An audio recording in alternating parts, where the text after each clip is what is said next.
nothing short of an atrocity, where tens of thousands, perhaps up to 250,000, young British girls, predominantly white British girls, targeted because of their not being Muslim. Her killer, there's an audio of him laughing about cutting her up and putting her in the kebab meat.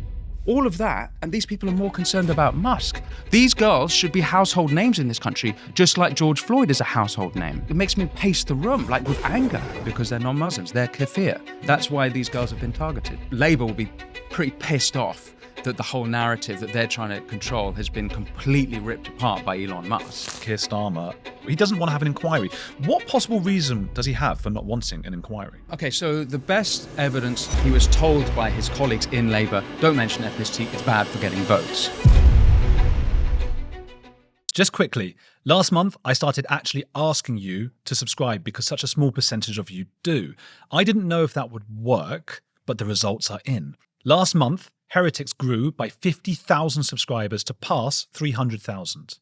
Who knew that all I had to do was ask? Thank you so much, and please keep liking and subscribing because we can grow this channel together and attract even more guests.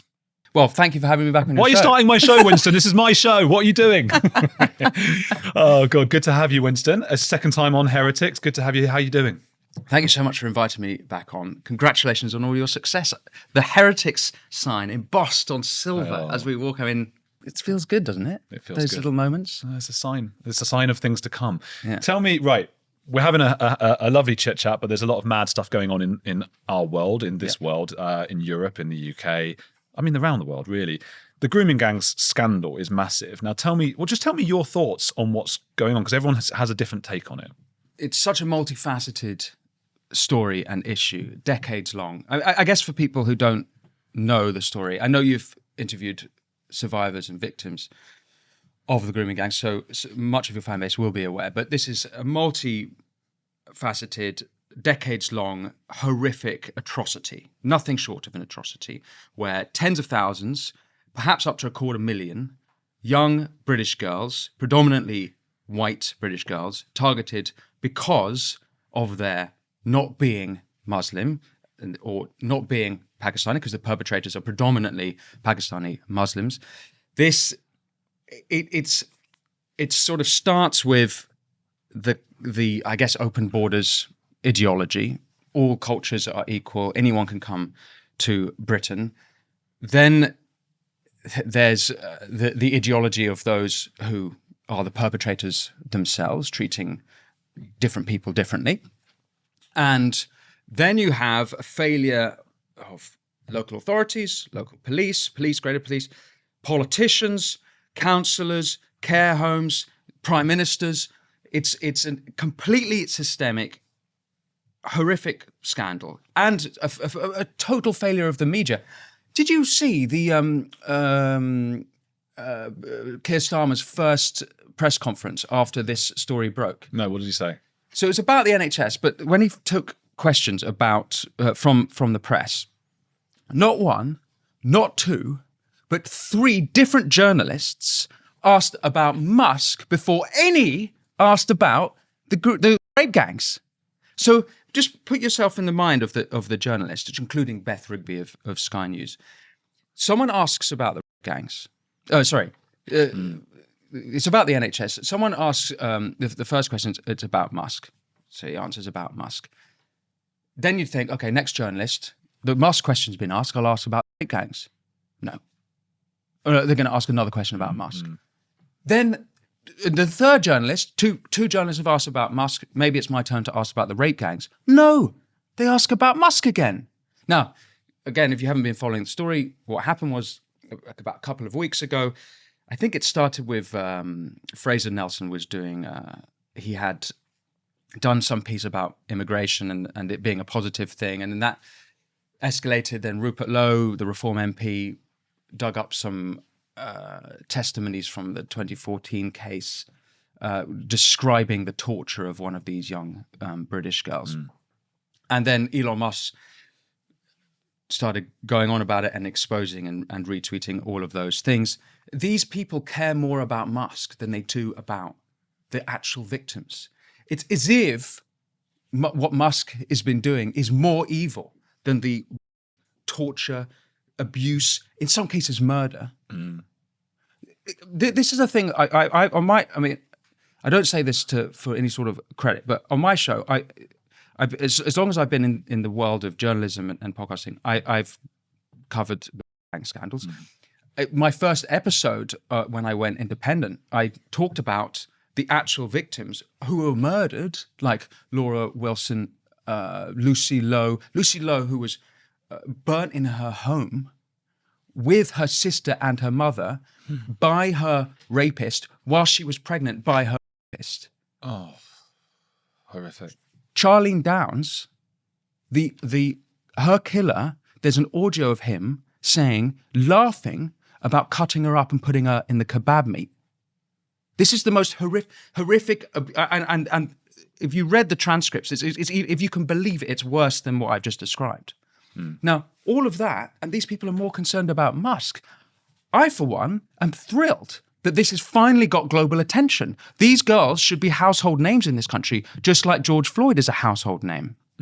And the way the media respond, I genuinely, when I see this stuff, it makes me pace the room, with anger.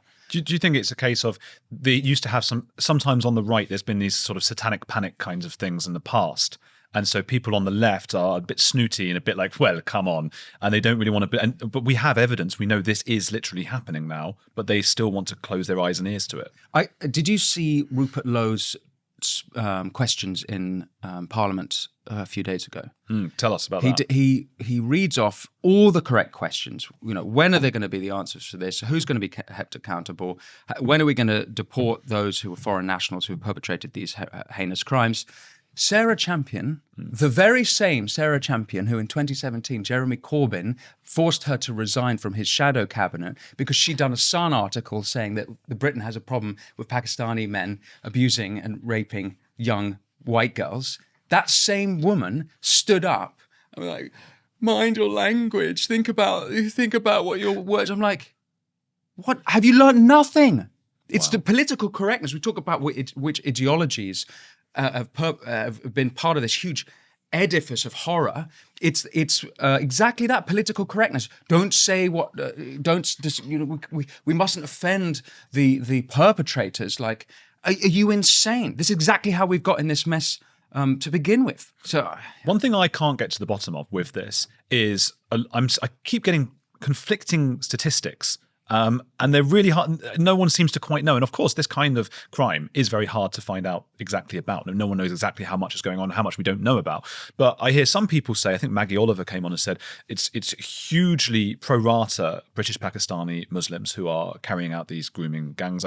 I should say, by the way, people don't like use of the word grooming gang because it sort of hides the horror of it. It's a euphemism. At the same time, I have to use it on YouTube because we have to bleep the R word because YouTube, and that's if people have a problem with that, please take it up with YouTube because that's how we I totally get why people are upset by that, but we've got to take it up with YouTube. Otherwise, I've got my producer having to bleep out that R word all the time, and it's But so I say grooming gang, but.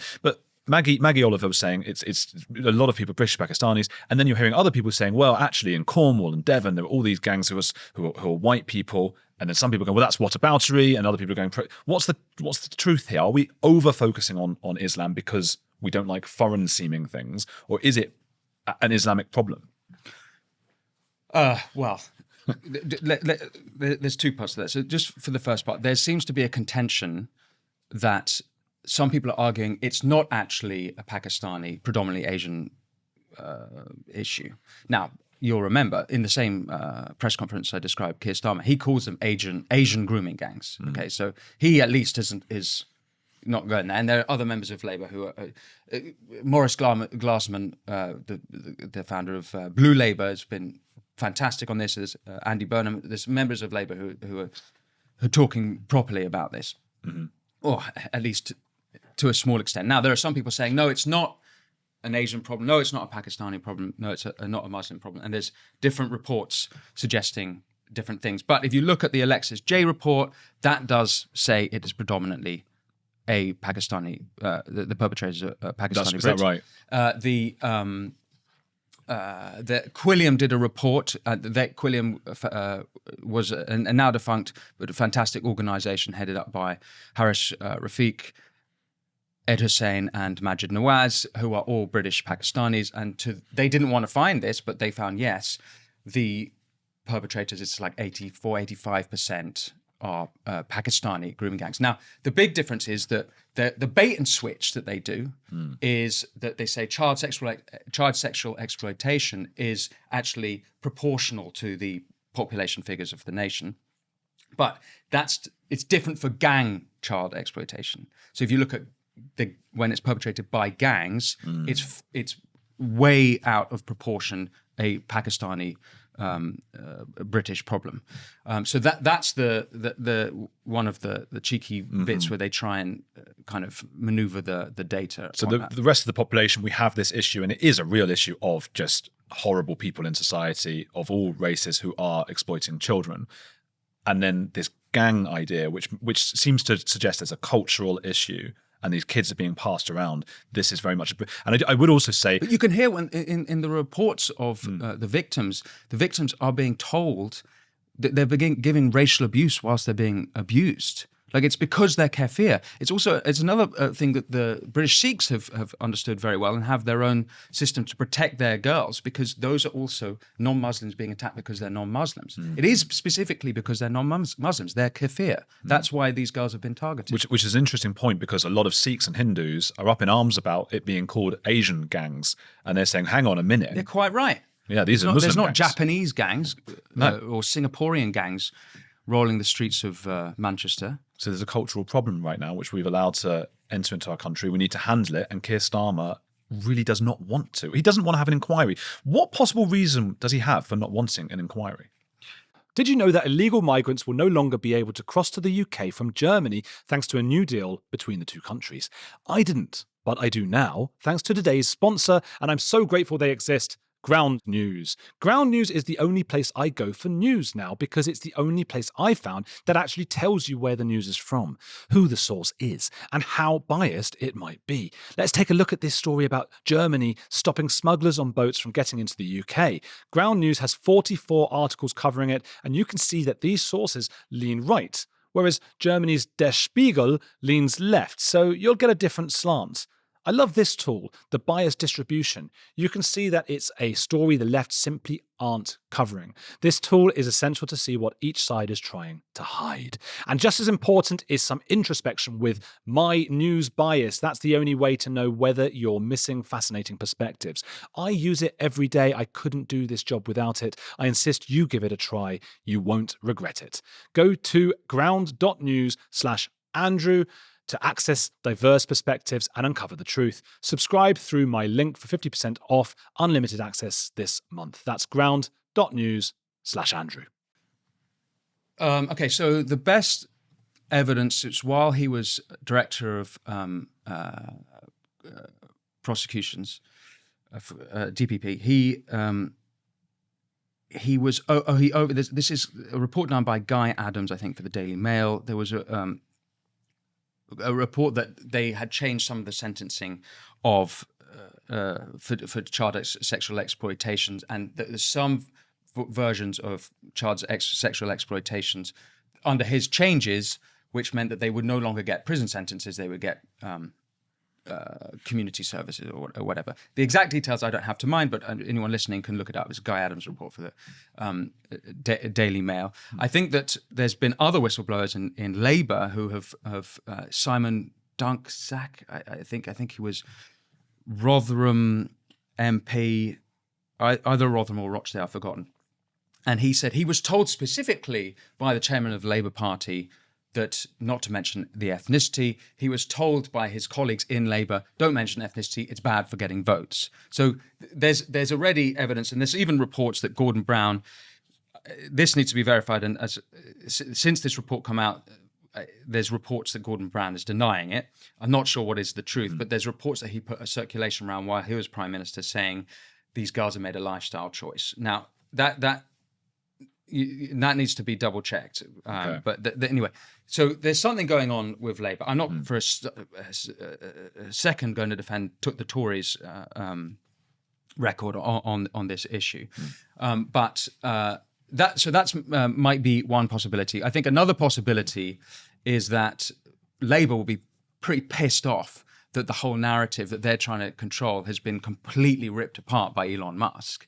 Like they had all these plans they want to do, and now at Christmas, it wasn't on their agenda to deal with this, and now they have to do it. And it's everyone in the bloody country cares about this. By the way, everyone in the country has cared about this for a long time. I'm firmly of the belief that part of the spirit that animated the August riots after the alleged Axel Rudakubana, let's say this, not the alleged, after the Southport killing of those 3 young girls, part of the spirit that animated the riots that followed was that our girls are still being killed and attacked, and they are being, and this long time they've been killed, and it's not just grooming gangs, it's various terrorist attacks. I mean, we've had 95 Brits killed by Islamists since 2005, and of all the horrors, the Ariana Grande Manchester Arena attack in 2017, that was our young girls again. The horror of the Southport killing was like, it wasn't just a suicide bomb. It was the most heinous, cold-blooded murder one can imagine. So it just triggered the imagination of so many people. It's like, we've had enough. By the way, it happened in Knowsley. It happened in Knowsley in 2023, I think January, February, Asylum Hotel.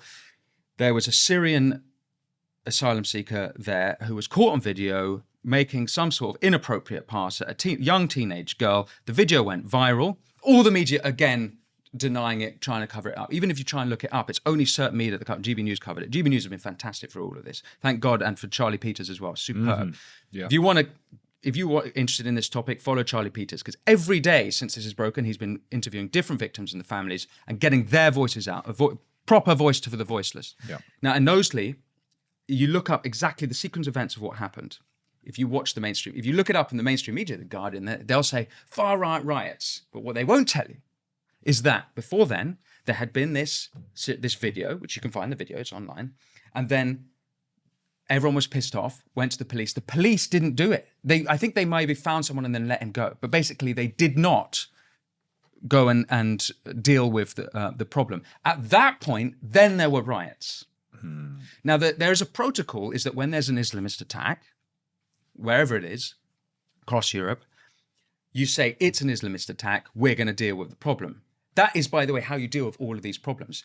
The people in charge have to say, we know exactly what it is, no political correctness, you say, this is the problem, we're on it, and you deal with it.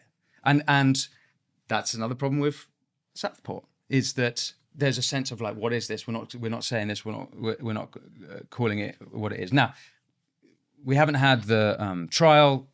We probably can't say because of sub judice laws too much about that case. Perhaps we shouldn't go too far. Well, we can say what the public obviously knows, which is that this was Axel Rudakubana. This will probably come out, this video, just before the trial's heating up, which I've been told was deliberately done at the same time. I don't know how much that's conspiratorial. The same time as Trump's inauguration, January 20th. Yeah, to sort of hide. Well, look, okay. On that, is it conspiratorial? When was it that the Merseyside police announced that on top of his other charges, he would also be charged with having Al-Qaeda materials, and he'll be charged with having ricin in his home?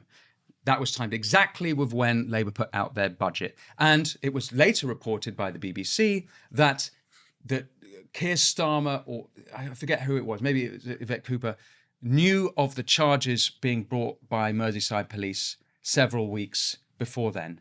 But let's check the language. Knew of the charges.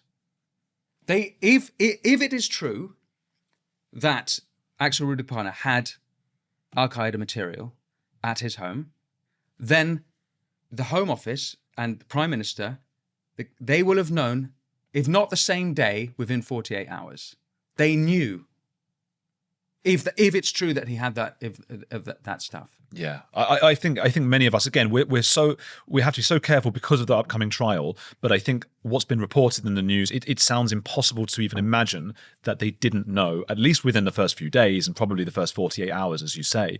And so to then go and blame the far right again, I don't even know what kind of strategy that is in terms of bringing people on side and trying to get votes and things, because I don't know how that's a vote winner. You just pissed off the whole working class in particular. Not that the working class were the only people rioting, but I imagine it was more so. So Keir Starmer said in his press conference last week that those who want a national inquiry are jumping on the far right bandwagon. Well, 76% of the country want a national inquiry. Does that mean that 76% of the country are far right? And this is relative to the rest of the world, a relatively leftist country, isn't it? I mean, particularly compared to the US, particularly compared to places like South Korea at the moment, it's quite far on the right. People in England really, compared to America, they're quite lefty. The idea that 70% could be like far right-wing bigots is absurd. Well, it's obviously absurd that according to these people, everyone's bloody far right. As long as I've been covering the grooming gang story, there's always people coming out in the comments saying far right, far right, far right. I'm sure you've been called far right for something or other. It's lost all meaning, that term. It's absolutely ridiculous. I saw a great video. I don't know who it was by, but it was sort of showing the way that the people who are very far on the left and the people who are very far on the right, often quite authoritarian, don't seem to understand there's actually a centre. So those people on the far left will just say anything right of them is far right. People on the far right would say anything left of them is woke and far left. And a lot of us are just trying to say, well, hang on, we're not calling for like murder of anyone who's different from us or races or anything like that. But we do want to have an inquiry and actually, find out what's actually happening with the grooming scandal. You have to have an inquiry. I mean, Jess Phillips, ironically called our safeguarding minister, was the one who didn't want an inquiry into. Who turned down? It took 4 months to turn down the people of Oldham's request for a local inquiry carried out by Oldham, an inquiry into what was going on at Oldham. Oldham had an inquiry published in 2022, which did state that the young girls had been neglected and let down, but there was no evidence of any sort of cover-up. Now, you can't have the people who were accused of a crime or any wrongdoing be in charge of the own inquiry into the problem, obviously, not least as one of the members of Oldham Council has been charged with being one of the grooming gang perpetrators. Bloody hell. Yeah. So we need to have a national inquiry. The GB News have found that this is going on in at least 50 towns and cities up and down the country. And look, we can talk about inquiry. Ultimately, what we need is justice and redemption, and for the girls, I mean. Absolutely. And that's the priority. And I think to get that, there needs to be an inquiry, and then we need to talk seriously about the punishment for the perpetrators. This cannot happen again. Jess Phillips is an interesting one because Elon Musk called her, what was it, a genocidal rape defender or something like that. Gang apologist. Yeah, and I thought, I didn't like that. And then I thought... Okay. No, I think he said genocide apologist.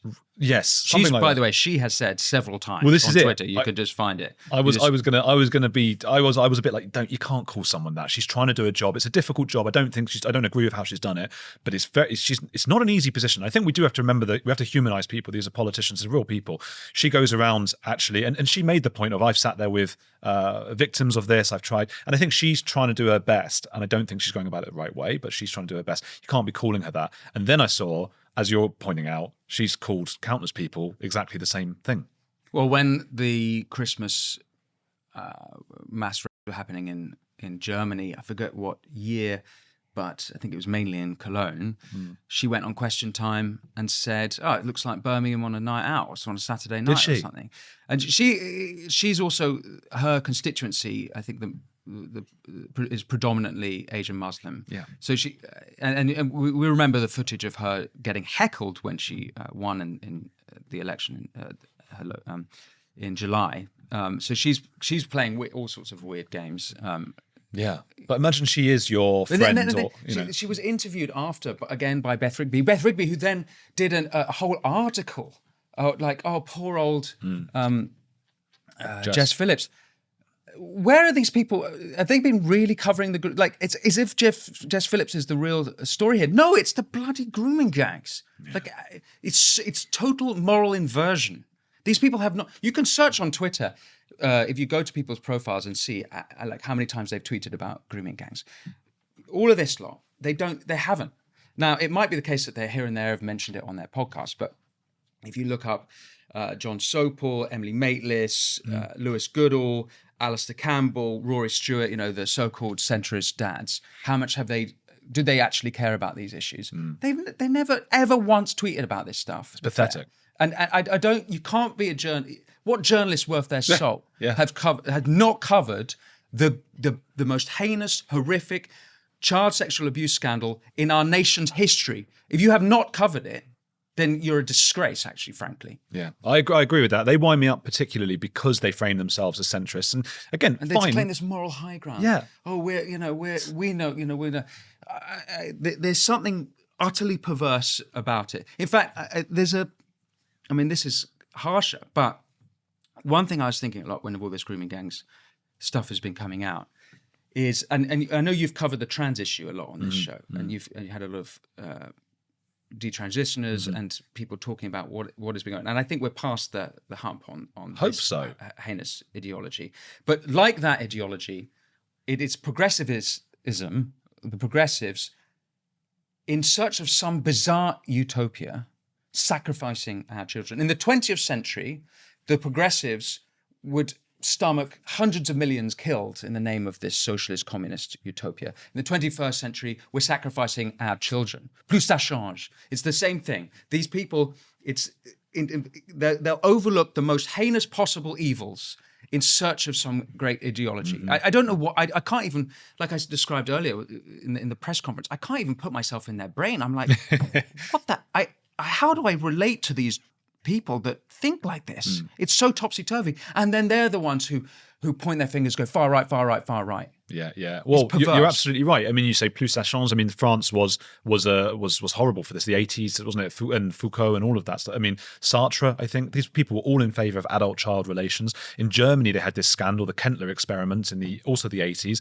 That was the far left. It was the Green Party, I believe, they were associated with it, where they had this homeless children problem, and they had the problem of not knowing what to do with the predators, and so they put children to live with the predators in foster homes because they thought that's a way of solving both of it. And it was the far left every single time. That's why the far right often do go sometimes too easily or too trigger happy.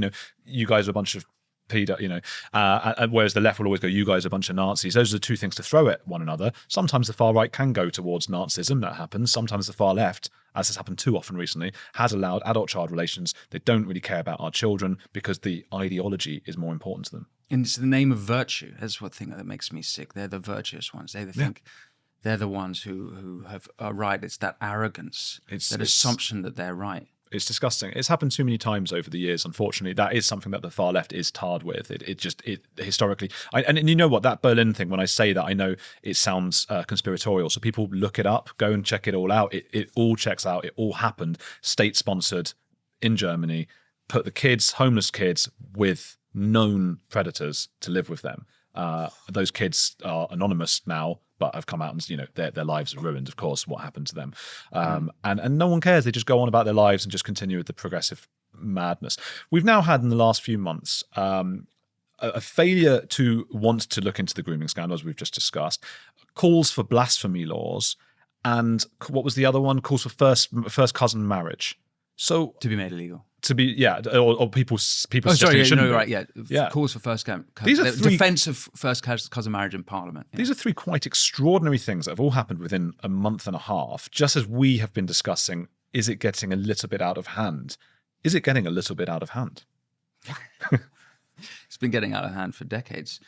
It's funny, on the way here, I was listening to Mark Zuckerberg on Rogan, because last night, what was trending on Twitter was that Meta, formerly Facebook, have announced that they'll no longer be putting tampons in men's changing rooms in their offices. Now, on the one hand, it's obviously a ridiculous headline and it's funny, but on the other hand, it's like actually that kind of illustrates everything. America it's saved.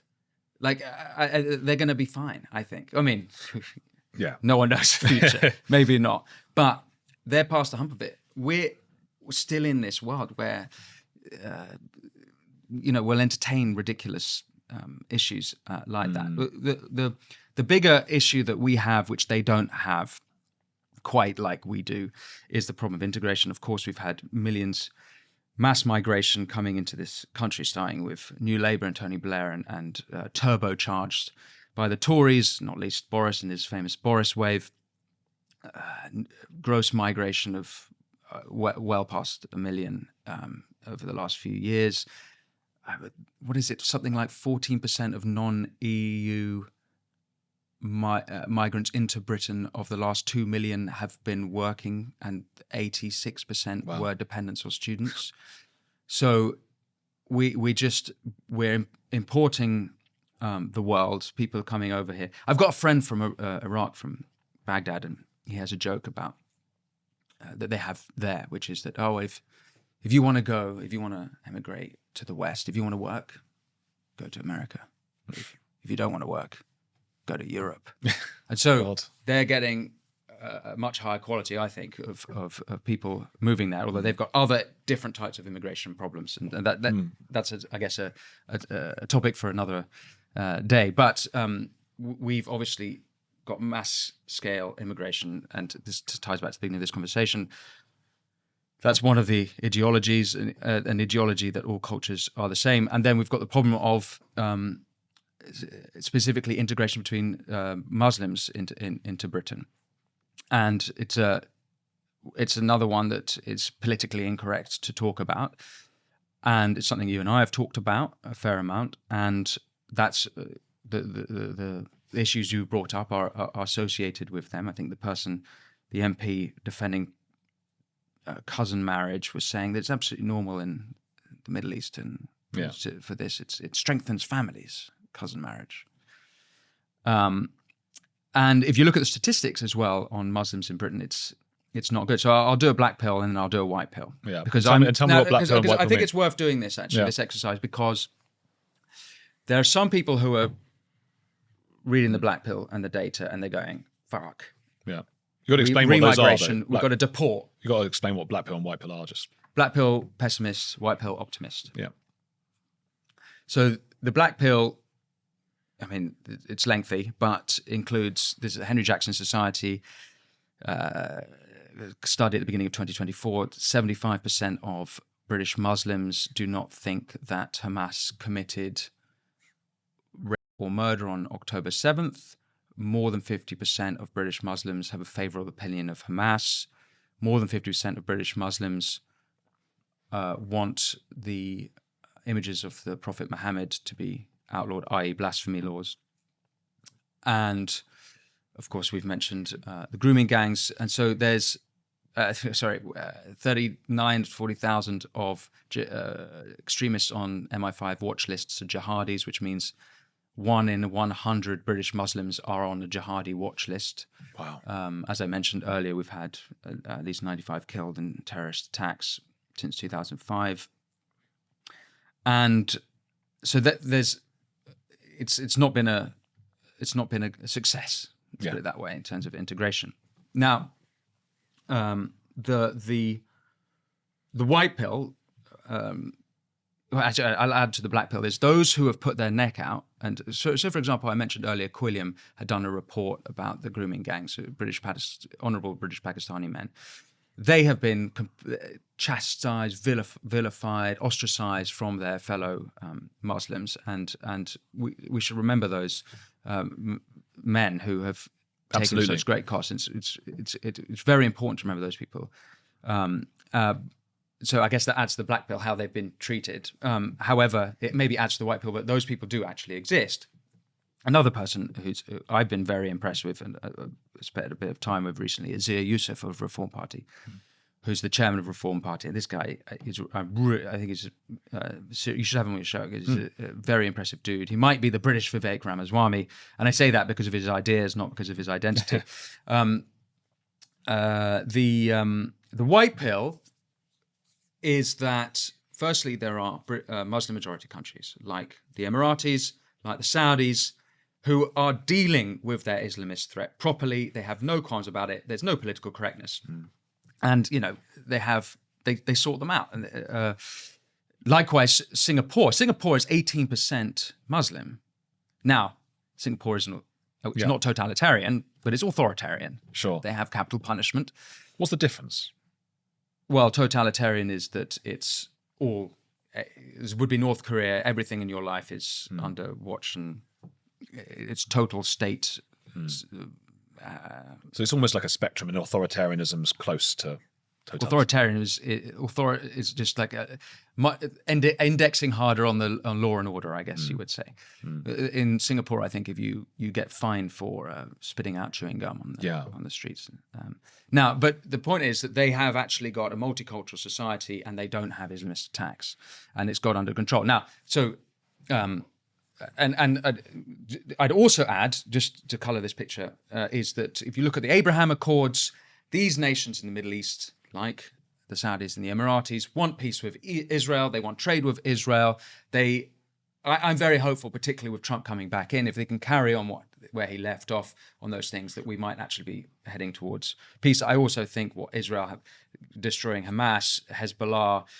You get rid of Iran, then it's kind of Qatar is the kind of only sort of niggling issue. But maybe I'm obviously that's quite optimistic. There's an optimist view, but could happen. And obviously it's unbelievably complex, which I'm sure just whittling through. But as for Britain, so what's happened in the discourse is that people are seeing all this list on the black pill, and they're going like, the discourse is extremely not just anti-Islam, specifically anti-Muslim. And it's one thing to be against a set of ideas, and that's acceptable, even though Labour, who have accepted the APPG definition of Islamophobia, are not allowed to criticise Islam. That's another issue. But the discourse is very much becoming very anti-Muslim. Now, that line of discourse then goes to remigration. Deport the lot of them, that's what they're saying. Well, what we haven't actually tried is enough of the bullshit political correctness. Let's try some law and order. Let's deport foreign nationals who commit heinous crimes back to their country of origin.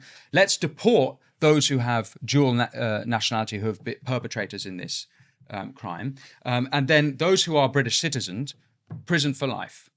We actually deal with the issue, and we do proper law and order. At the moment, it's not only that we're not doing proper law and order, but if you look into some of the police cases, there's the sentencing. It's actually different depending on the nationality of the victim. So there's actually an incentive for those rapists to attack white girls because of the whole thing, the way the thing's been set up. So what we need is, before any discussion about remigration, which when you start talking about remigration of naturalized British citizens that are not perpetrating crime, I actually think that is fascism. Now, we don't need to go there. You just proper law and order, deal with these things. There's again, free speech people won't like it, but the Sedition Act was repealed by Gordon Brown in 2009. Sedition meaning that you can't try and incite undermining of the state. But if you had a Sedition Act, you wouldn't have Sharia courts, because there's 85 Sharia courts in Britain. You would be able to deal with a lot of these issues, and I think if you had proper law and order, and then it doesn't work, then we've got another issue. But I think that might be that's my white pill. It's like, and we can get on. And I think, as I said, there's people like Zia Youssef, there's Aquilium guys, there's very honourable British Muslims who are talking about this stuff properly, and they want to be part of the British dream. So I think they can be, absolutely. It all reminds me of like a football manager. A new football manager comes in and they go like, we're going to be attacking this time and try that. And then you end up being a bit too attacking and they're not defending. And then another one comes in, then Jose Mourinho comes in and parks the bus and everyone's bored and they just, it's so hard to predict the future. And so it's everything you say sounds absolutely right to me. And then I think, oh, well, this means more sort of authoritarian control. Doesn't have to go as far as Singapore, of course. But is that a slippery slope? Do we start restricting, as you say, free speech? Those are the things we have to weigh up, I suppose. But you agree we can't have it as it is? No. Yeah, I Okay, agree. so what's yours? So if not law and order, what? I feel almost like if I am about to be appointed the new manager of this team, I would go, you know what, I don't really fancy the job because it's fucked. But you know what, And that's the end. And I actually, know, by I the know. way, that is actually part of the problem. Too many great, the best of this country are leaving. Yeah. They're going to the Emirates. They're going to America. All the entrepreneurs, the wealth generators, the aspirational, they're leaving this country. A lot of people going to Australia and New Zealand, tradespeople, and the people who are staying are the people who are too bound up in family. I don't mean that negatively. Obviously, family is the most important thing, but they're bound by their family or they can't afford to leave. But the best are leaving. The term brain drain is from the 60s when this happened before. British scientists were leaving for America because we were losing all our best. And not only that, people are too scared to stand up and talk about these issues because they don't want to be smeared as far right. All this language has been very effective in knocking people down, and that's why a huge factor in why we're in this mess. Because I tell you what, Peter Boghossian You need said to me. stand up, and you are. In fact, you put yourself down, but the work you're doing, you're actually giving a voice to the voiceless, and you are part of the fight back, I think. Yeah. No, I don't mean to be apathetic. I think it's part of my sort of. You're not apathetic. Yeah. Your behaviour indicates yeah. you're the opposite of apathetic. Yeah, I didn't mean to suggest that or that. Oh, we're screwed. You know, it's just the way it's my way of my rhetoric, I suppose. But Peter Boghossian said to me, I think I might have told you about this. He was saying, "You guys, it's over. You gotta right. If I were you, I would just give England to the Muslims and cut a deal and leave." He wants us to sell the whole country, basically. Now, obviously, that's insane, but that's how Americans perceive us right now. And you and I were at a sort of very high profile. That's not how Americans perceive us. Well, you and I were at this place at a very sort of high profile, lots of centre-right people who were very high up in this kind of world recently. And everybody there, when they mentioned Britain, said, gosh, it's gone. That's how they see us. Yeah. They're getting a version of Britain, and I think a lot of it is largely correct. I think Peter's a great guy, and I call him friend as well. But it's a ridiculous He statement. might be being facetious. Yeah, I mean, it's just not even helpful though. Like to what aim is saying something like that? Look at your wife's country, Argentina, the third most prosperous country in the world in the 1890s, something like that, and well over a century of socialism destroying their nation, and then here comes the big man with his golden chainsaw, and he's turning the place around. Now, we're in a lot of trouble, Britain, but if anything, Javier Milei, or the same can be said of Bukele in El Salvador, nations can be turned around. America was in a very bad way, and it looks like it's going to be turned around under Trump, God willing. So I think things can be bad, but they can be turned around. And hopefully this is the nadir. But we've got 4.5 more years of Labour, so it could get a whole lot worse. It could do. And even with Millet, I mean, we still have to wait and see. I mean, it's such a hard thing to turn a country around. It is. You never get enough time, really. And if you had too much time, you could become a little bit too dictatorial, you know? So it's really tough. I was just there. It's more expensive than it's ever been by a long way. Oh, really? Yeah, it's more. I would say it's on par with the UK, and in many respects more expensive, groceries and things like that, which led me to think, how the hell are people from, they call them the bichas, which are the slums, the spelt villas. How are they affording anything? I don't even know. However, people are starting to earn more, and it looks like the economy is starting to turn around. A lot of people disagree about that, but it's amazing to see. It's like for the first time I've been going there. You know, I've been going there for 10 years to see this kind of. It looks like there's some optimism, some energy, something. So yeah, I would like to see something happen in the UK. Do you think Nigel Farage is that man? I think that he is that man, and there is a glimmer of hope in that. At least these guys are saying it how it is. Rupert Lowe as well has been fantastic in Parliament. He's asking all the right questions. As I said, I spent time with Zia Youssef. I don't think he said too much publicly, but privately he's having all the right conversations about tech, about entrepreneurship. You know, we've got to turn this country into the place where people want to move because it's the best place to start a business instead of losing everyone. People come here because they want to fulfill themselves and fulfill their dreams, and that we're we're an ancient people. We've been here on this island for millennia. We gave to the world. We talked about Singapore earlier. The Singaporeans love us because we created that country, and it was all the brilliant things of common law and our history that is their history. And the same can be said of Hong Kong. Same can be said of Australia. We have this built up potential, and we just need to let it rip. And instead, we've talked a lot in this conversation about the cultural aspect. The other thing is the economic side, and this kind of idea of taxing everyone to oblivion. And that's why everyone leaves, by the way, because all the people who work are like, fuck this. Why should it must be like this running this show. I've certainly with my show, it's like we work our ass off, and then we see the tax, but you're like, are you joking? Like, we can't reinvest like we want to into the company. We can't grow this thing because we've got to hand all the money over.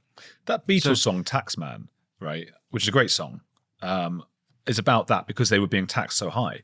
And I find it extraordinary. I was only thinking about that the other day, and I might have gotten this wrong. But I'm pretty sure this was a song that was angry about how high taxes are. And it says something of the culture. I can't imagine a song being written today that way round, because we're so culturally leftist that a band saying taxes are too high. Yeah, I think when George Harrison wrote that, it was the early 60s, right? And I believe, if my memory's not wrong, I'm sure this can be Googled, the tax was something like 90%. I think it was 90% as well. Yeah. So, and that was sort of still in the aftermath of the war. Yeah. But it is true today that something like 67, 68% of young people have favorable opinion of socialism. Wow. Which is like utterly shocking to me. If you actually study socialism, and or just like basic economics, it's like obvious why that's a bad idea. And I believe now the majority of British households take more from the state than they put in. This attitude of thinking that taxing everything it's going to save everything. I mean, look, it's a whole other conversation, but it's kind of down to the Laffer curve. Laffer curve shows that the more you tax, the less you generate. And so there's a sweet spot where you tax a certain amount, you're going to get a maximum amount, but you keep taxing, all the wealth creators go. And that's why we're losing so many great people. And it does relate to the culture as well. Firstly, because those great people are leaving and it changes the culture of this country. But also there was an article Jordan Peterson wrote recently in The Standard about anti-Semitism. And he said the litmus test for a society that's failing is the Jews. When people turn on the Jews, when there's a rise in anti-Semitism, it tends to be because of the perception of Jews overachieving, whether the perception is true or not. So I think it probably is, but that's another conversation.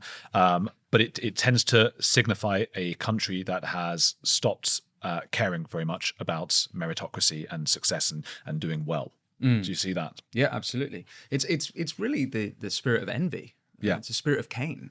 Yeah, and then certainly that's what Jordan Peterson talks a lot about. And you listen to a lot of the dialogue. I mean, we know that between 100 and 140 million people have been killed in socialist and communist societies across the world, and it's the. I was reading. This is going to be might sound a bit drastic, but so I'm going to think out loud for you. Okay. But I was reading scripture and the story of King Solomon, and it's one of the first stories about King Solomon. It's quite a famous story. Two whore women who both have a child, and one of them loses the child and takes the other woman's child in the night and claims it's her child. And then the one whose child it really was like, that's my child, and very upset. They both go to King Solomon, and he says, they're both saying it's my child, and he has to judge which child it is. And he goes, okay, so we can't decide, so we're going to cut the baby in half, you can have half each. And of course, the real mother says, no, don't do that. She can have the mother, and she can have the child. And so King Solomon says, okay, so obviously you're the mother, you can have the baby. Now, think about the woman who's prepared to have this baby murdered because she was grieving and angry about her having lost her own child. She's prepared to have not only this baby destroyed, but that it would the pain it would cause for the other mother. And that is this. I think the spirit of Cain. Like, life is unfair, and life is suffering. That's the universal. And so when you see other people happy, you can be jealous, and everyone feels jealousy to some degree, maybe some a lot more than others. And a lot of the spirit of socialism is, I'd rather that we all have nothing than you have something and I have a little bit more. I guess a lot of it comes down to, would you rather have inequality but less poverty, or poverty and less inequality? And I think humans, unfortunately, are wired evolutionarily to prefer both people to do worse, providing there's less inequality. Except that in America, I just don't feel that. In America, you go there and it's like, good for you, man. Yeah. Well done. But you have to work on that. I don't think that's natural. I think that is, from the studies I've seen on children, you see children, they've got a biscuit or a cookie. If Americans are listening, they got a cookie and the other kid's got a cookie or whatever. But if the other kid has 2 cookies and they've got 1, then they're not happy anymore. They would rather neither of them has a cookie. And that's human psychology. So I think it's something that we all feel. And I think we need to move away from that shame, because I have that shame. I'm sure you've done on YouTube or whatever we're trying to do, whatever listeners, whatever they do in their career, where they've seen a friend or a family member and they've had that pang of, oh, is that bitterness inside me? And I think you need to not go, oh, now I feel ashamed for feeling bitter. It's that I can't control that. I'm a human being. I felt that bitterness. I'm wired that way. But what I can do is try to sort of override that and go, no, that's silly. I'm not angry at myself. I had that feeling. That's silly. I'm going to try and make sure we both succeed. And that takes a willingness and a philosophy that's been embedded in American society that we simply do not have in the UK. I mean, to be fair to young people who are leaning towards socialism, young people have been screwed in this country. The average age of buying or getting on the property ladder is shot up, and as a consequence, the average age of having your first child has shot up, and now many people are just not having children.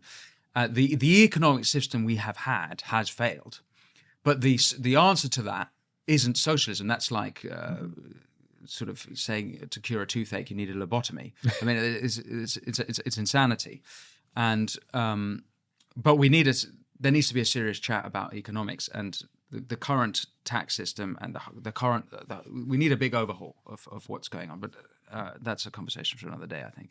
What do you think about Farage distancing himself from Tommy Robinson? Because that's caused a lot of division in reform. I think that Farage has always had the same line on Tommy Robinson, and he was right to stick by his principles on that. He's also said, I mean, look, there's a lot been said on this issue. He also, I think, nodded to the fact that Tommy Robinson's journalistic work and exposing the grooming gangs, I think he said something positive about that. And before Elon Musk, no individual had brought more to the attention to the issue of the rape gangs than Tommy Robinson. And for I guess the issue of Tommy Robinson, there's an uncomfortable truth for both sides. The people who think he's a saint and the people who think he's a devil. And the uncomfortable truth for the people who think he's a saint is that he's got a long history of criminal convictions, violent assault, hooliganism, contempt of court. It's like mortgage fraud, identity fraud. The uncomfortable truth for those who think he's a demon is that he has brought more attention to the rape gangs than any other individual, and none of the crimes that he's committed are nearly as bad as the horrendous crimes of the rape gangs. When it comes to reform, you can't. He's trying to run a political party, and I could sort of it wouldn't make sense for Tommy Robinson to be a part of that. What do you think? I change my mind every day, and I find it really difficult. I watched a little clip where Piers Morgan was almost berating Jordan Peterson about Tommy Robinson and suggesting you've not done your research on this man, because Jordan had interviewed him twice, and he mentioned the various crimes that Tommy has committed. And I was thinking, gosh, what would I say in response? Because I went out and spent a weekend with him down in the south of Spain. I listened to your episode. Oh, right. And I had a great time with him. He's very charismatic and he's very intelligent. Yeah. Yeah. It's a very entertaining listen. Oh, well, thank you. Yeah, he was really interesting to meet. And it was one of those... He's a good storyteller. Very good storyteller and very good. One of those moments where you're sat there going, gosh, I'm just sat talking to Tommy Robinson, which was Voldemort when I was a kid. For anyone who doesn't know Harry Potter, that's the bad person. Hitler, or that's the name. That was the worst name you could be, was Tommy Robinson. And here I am sat in his apartment in his hideaway in Spain. Yeah. And I didn't know what to do. We went out. People were draping themselves all over him down on the high street, going, Tommy! People are saying, oh, Tommy, singing all the songs. They love him. He was a symbol of hope for them. And the whole time I'm going like, well, I'm having a good time, and he seems like an all right fella. He's not the devil. But yeah, there are those lingering doubts and think, oh gosh. So I don't know. And I do think maybe Farage does have to be a bit careful, but people are... But like even in your interview of him, he's openly talking about like getting into fights and all of that. Like that's not like, I know that's him, and I'm not like... Sure. I've got into trouble in my time, but it's not appropriate for Have you a got political fights? party. Who are you fighting? I don't know. I just saw your eyes go, do I want to mention the fight? Your eyes are just going, do I mention the fights? I mean, like as a kid, maybe I got in fights at Did school you? Occasionally, not many. Like physical? Did you not get in fights in school? There was when I was at uni, I was walking, and this guy who was sort of on the street, and he goes, oh, you got a sarnie, right? And I had a peanut butter and jam sandwich that I'd made, and it was snowing, and I said, oh, and I didn't know what sarnie meant, right? It's northern for sandwich. And I went, oh yeah, all right. And he was like, oh, give us sarnie. And I went, oh, I don't know, mate. And he went, yeah, give us your sarnie. And I went, all right. And I said, I'll give you half, because I still wanted my half. So I gave him half my sandwich, and he threw it on the floor. And he goes, I don't want your fucking sarnie, mate. And I went, all right. And then he kept walking with me, and I was going, oh, okay. And he was sort of like dancing around behind, and there was like a couple of people laughing. And then he just whacked me, fist, like right in the jaw. Oh, God, wow. Yeah, hit me really How old hard. 19 or 20. Oh, right. And I was just, and I was like, oh, and I didn't run, because I thought if I run, he's going to chase me. And I didn't want to give him that satisfaction. But I had a bruised jaw for a few days. So that was that. When I was 14, I was in Israel on holiday, and there were a bunch of kids. I was 13, a bunch of kids who were 15 or something, and they came over we were playing football, and they kicked our ball into the off, and they said, you get off, we're playing here now. And I went and got their ball and kicked it into the sea, ages away. And I was like, ha. And then this guy looked at me, and then he chased me, and I ran for about 5 minutes. He was chasing. I got in a shop, and I was in the shop, and I thought, okay, he's not going to hit me in front of all these people. So I turned around, and I was catching my breath, like, all right, I probably shouldn't. And then he came and went whack again, just whacked me in the face, and I fell on the floor. I think because I thought you're supposed to when you get hit. Anyway, the shop people were nice. They came over and gave me some water. I don't know what water does when you've been hit. And that was that. What you got? No wonder you got on so well with Tommy Robinson. And then one time I went to Tommy's house, and he whacked me around the face as well. Those were the 2 times, I think. Well, I've never hit anyone. You ever hit anyone? I don't. Maybe in school. I don't remember. You don't even remember that? It must have been quite a few hits then. Maybe. Yeah, maybe. Okay, well, I'll talk to you about it off air afterwards. Find out. No, I genuinely, it's not something I thought about for a long time. It's an uncomfortable fact here that, and I'm aware all the time of how you and I sound, because we're from privileged backgrounds, but I'm also aware that people from working class backgrounds, not all of them, but particularly Tommy Robinson, who grew up in sort of in like boxing areas, he's always part of sort of these fight clubs and things. It is a very different life. And are we judging him sometimes through our lens? I think that a lot of people are judging him, and not only that. Like, I remember his interview on Jordan Peterson's podcast. I didn't know this, but his cousin was a victim of the grooming gangs. And frankly, if anyone came after my family, I don't give a fuck. I will. I would be prepared to come. I don't know. I'm sure I would be prepared to. I would be so filled with rage if anyone dared do anything like that to anyone in my family. So who am I to judge someone else who would as well? I don't like how working class people in this country are smeared as far right by the sort of Westminster lovey turtleneck twats who go on these circle jerk centrist dad podcasts, and I don't. I'm like. It angers me when they write off all of these people. They have no idea what these people have been going through. Mm-hmm. I think that there's, Tommy Robinson's a very nuanced conversation, and it seems to me that both those who hate him and those who love him are avoiding the nuance of it a little bit. And that's a great point, though. I mean, that's a point no one's making.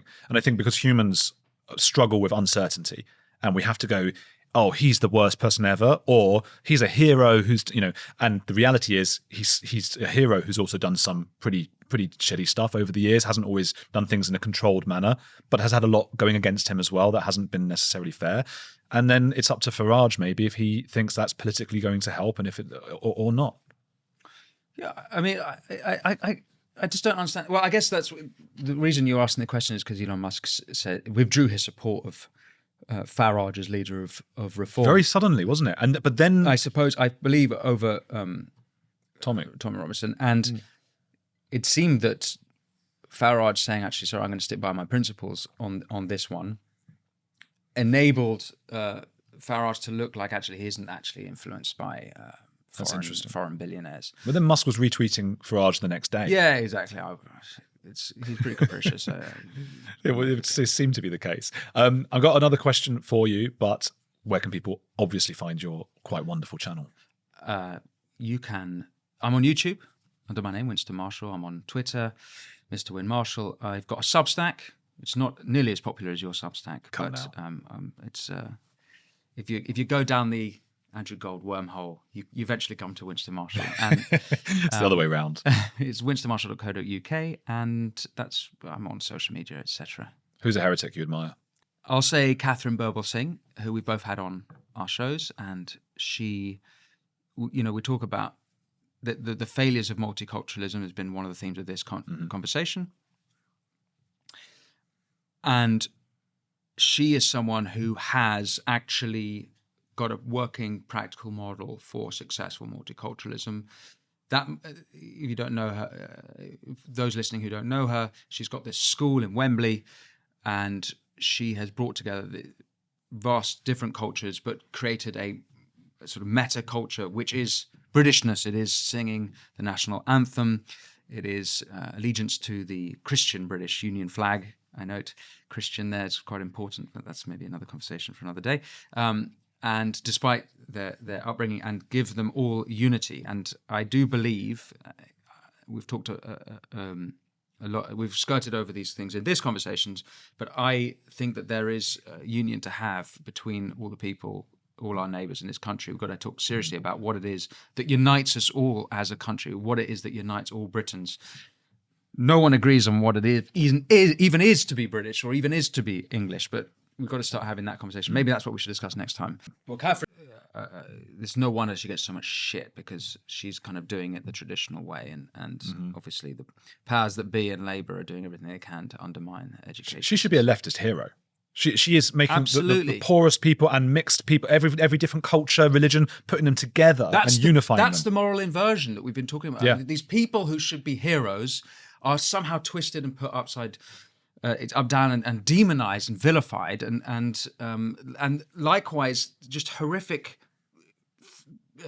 people perpetrating horrific crimes are deemed as saints. It's like, what has happened to our fucking country? Well, it's because she's a nationalist and she believes in national unity. And in many countries, nationalism is accepted and embraced by the left. In the UK, it is absolutely not. That is anathema for the British. I think so curious about the word nationalist, right? Because if you look it up in the Oxford English Dictionary, I think it even is defined as a negative term. Rather than what it means to, I assume what it means to you, what it means to me is sovereigntist.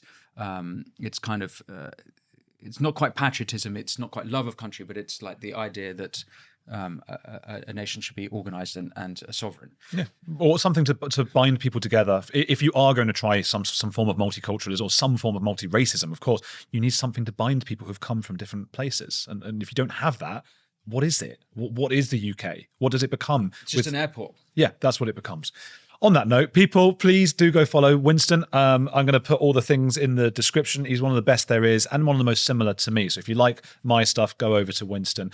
Hit the like here and keep watching this channel.